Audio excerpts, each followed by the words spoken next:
What made anti-aircraft artillery so deadly in Vietnam?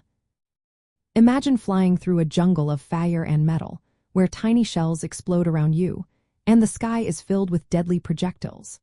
That was the reality for pilots during the Vietnam War. Anti-aircraft artillery, or AAA, played a huge role in making air campaigns dangerous and unpredictable.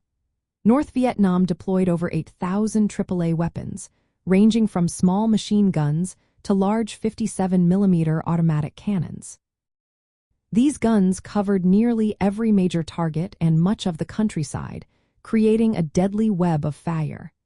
They caused more American air losses than all other defenses combined, including fighter planes and surface-to-air missiles. The AAA was especially effective against low-flying aircraft and helicopters, which often flew below 1,500 feet and at speeds under 200 knots.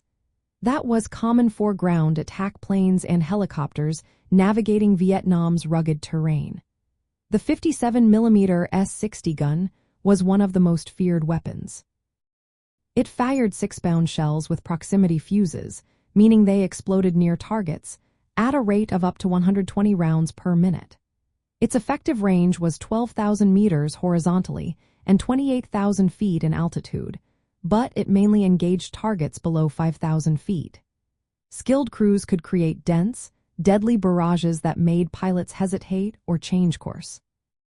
U.S. forces also used self-propelled anti-aircraft guns like the M42 Duster. It had twin 40mm cannons designed for air defense but often used against ground targets. Its high rate of fire and powerful blasts made it useful for protecting troops and supply convoys. Its mobility and armor allowed it to operate in tough terrain and withstand some enemy attacks. However, its shells sometimes exploded prematurely in dense vegetation, reducing its effectiveness against aircraft flying low in foliage-covered areas. The air campaigns in Vietnam became more complex because AAA was integrated into layered defenses. This meant combining heavy guns, light machine guns, surface-to-air missiles, and fighter interceptors.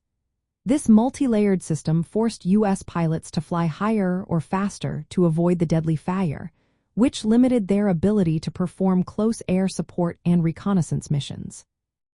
By 1972, AAA was also present in Laos and South Vietnam, expanding the threat beyond North Vietnam's borders. This made planning and executing air missions even more difficult. The deadly power of AAA in Vietnam shows how North Vietnamese forces adapted to American air superiority. Instead of relying only on advanced missiles, they used many simple, widely spread artillery pieces operated by skilled crews. This decentralized approach exploited the terrain and the vulnerabilities of low-altitude flying. It made air campaigns costly and hard for U.S. forces to carry out successfully. Meanwhile, U.S. air defense units had to protect ground forces while trying to counter enemy aircraft, often repurposing weapons like the M42 Duster for ground support. This highlights the many challenges of coordinating air and ground operations in Vietnam.